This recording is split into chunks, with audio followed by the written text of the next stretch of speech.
Salon and Stye. They're going to do a little styling for you while our fearless leader, hopefully the man who won't fire me after this evening, our man, our myth, our legend, the man who is so focused on your hair that he doesn't worry about his own, Mr. Jim McCarrall, everybody.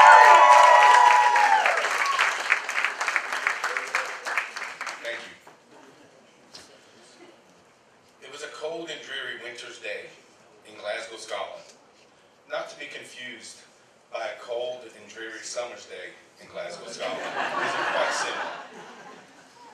I found myself outside of the Kelvin Grove Art Galleries, and I went in. That day, I hadn't been in this place since I was a kid. As I walked in, there was a huge banner about an exhibition about mental health in Scotland, the history of it. I took it up and I walked through, and you walk through, and all of a sudden there was a hallway of black and white pictures of patients, of treatments that had happened, electric shock treatments, wards with lots and lots of patients on the floors. And while I was walking through there was one that caught my eye. It was called Leverdale Mental Institution. I knew this place well. As a youngster, I spent a lot of weekends visiting my mother there. She was schizophrenic, and all of a sudden it took me straight back to a point in time of one of my earliest childhood memories when I walked in from school one day, and our house was full of, at the time it must have been like orange colored furniture, carpets, such, white appliances. And I walked in, and almost everything in the house was gone, along with my mother. The neighborhood told me that they had taken her to Levendale that day. My grandmother came to pick me up later that day, and I was with her for about 3 months. This was a pattern that transpired over time, over the next few years, quite often. Until one day, we decided that we were immigrating to America. The great thing about that is schizophrenia immigrated with us. In New Orleans, her mental health deteriorated. And the one thing that she had in Scotland, there was a certain amount of, there was a net there to catch her whenever something happened. If she was in a manic episode, nervous breakdown, they've got all kinds of terms for it nowadays. There was a net there that would catch her, and she would end up in the hospital. In New Orleans, there wasn't any net. My dad worked in the shipyards. The job that he had did not provide health insurance. So, one day, she had just completely in a manic episode, schizophrenic. She was going to go back to Scotland. Now, I remember this day really, really well, because my mother was 4'11", and she had a pair of my jeans on with a rope tied around them to keep them up. Somebody's shoes, and I think it was like a denim jacket or something with some kind of little furry collar. And I always think it wasn't her leaving that day that has always resonated with me. It was the person that she sat next to on the plane. They must have just sat down and went, what have I got myself into? You know, this is a 6-hour airplane ride. She left, and I did not see her again for a few years. I went to Scotland. She was in the hospital when I went to see her. And I don't know of anyone that has ever had the opportunity to talk with someone who is schizophrenic or who is manic. But a 10-minute conversation can seem like 10 hours. I went to see her a couple of times during that visit while she was in the hospital. And each time I just left as frustrated, dealing with a lot of emotions from it. I went back, and I did not go back to see my mother for a decade.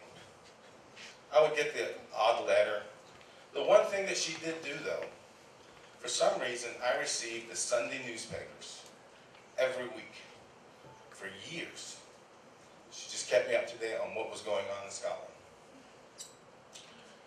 So after a decade, I decided to go back and visit.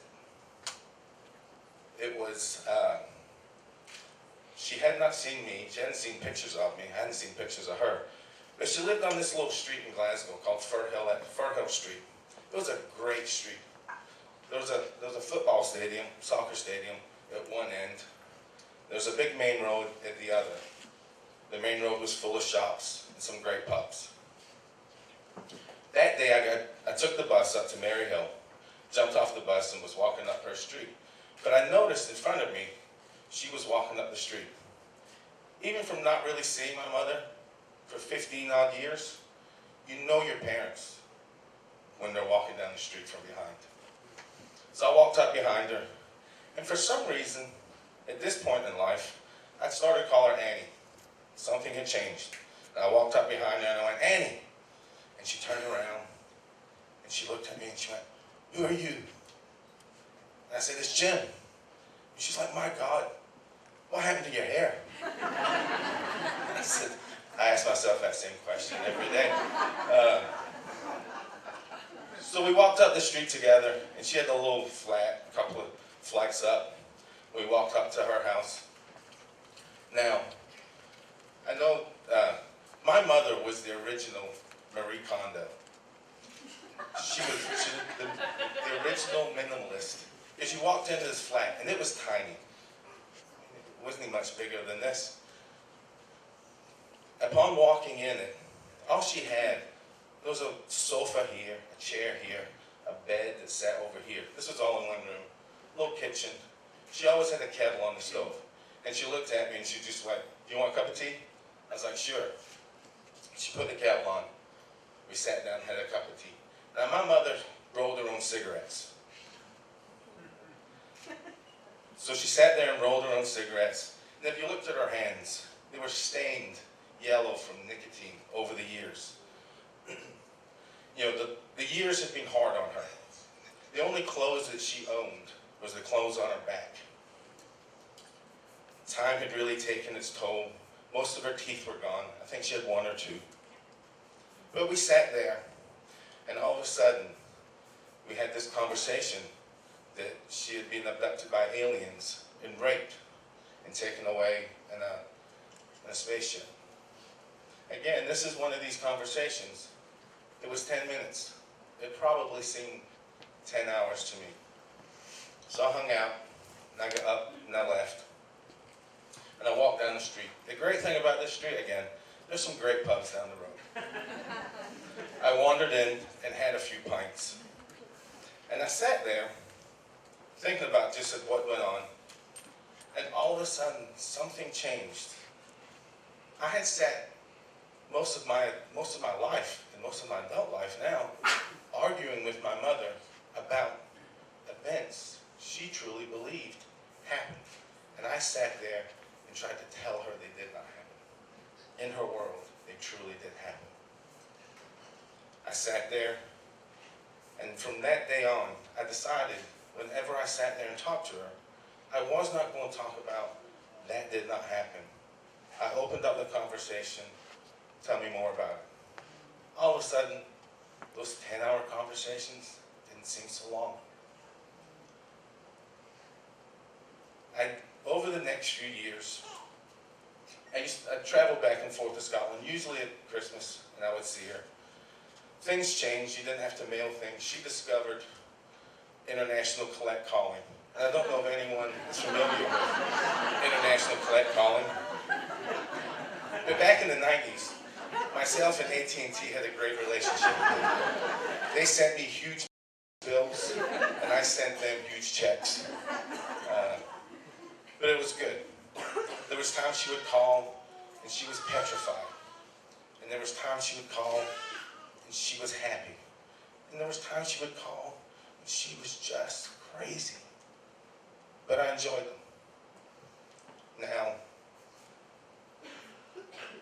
the time before I went, one of the times I was there, my mother was in the hospital. She was such a lifelong patient that her stay there, she'd been in a year. It never made her leave. She believed she worked there as one of the janitors. The nurses were incredible to her. She had a room like everyone else, but in her world, it was her job. She cleaned up, she swept, she cleaned bathrooms, such like that. The neat thing was, I met her doctor on one of these visits. Got to know him, and every once in a while he would call, keep me up to date on what's going on with my mother. The last time that I got to see my mom, she was in the hospital and she had started to have some mini strokes. And after I started talking with him, he was just like, this is going to be terminal with her at some point in time. And I said, you've got my number. Just let me know, and I'll be here. I went home, and it was a month later. He called. He's like, hey, I know I told you I'd give you a call. Your mother's not doing well. I think you should come. And I told him, I'll be there tomorrow. Booked a flight. Next day, driving down I-24, made it to Hickory Hollow Parkway. The phone rang. And if you've ever had international phone calls, you know there's 001, you know what it is. So I pulled over, and it was her doctor. He's like, hey, I'm really sorry to tell you, your mother just passed away. And I was just, I appreciate everything you've done, and I'll still be there. We hung up, and I sat there for a minute. And it was one of those moments that took me back to that place when you were a child. Someone who lived a life of just sheer terror in some of these mental institutions over the 60s and 70s. And I sat there and just thought to myself about just how strong a woman she was.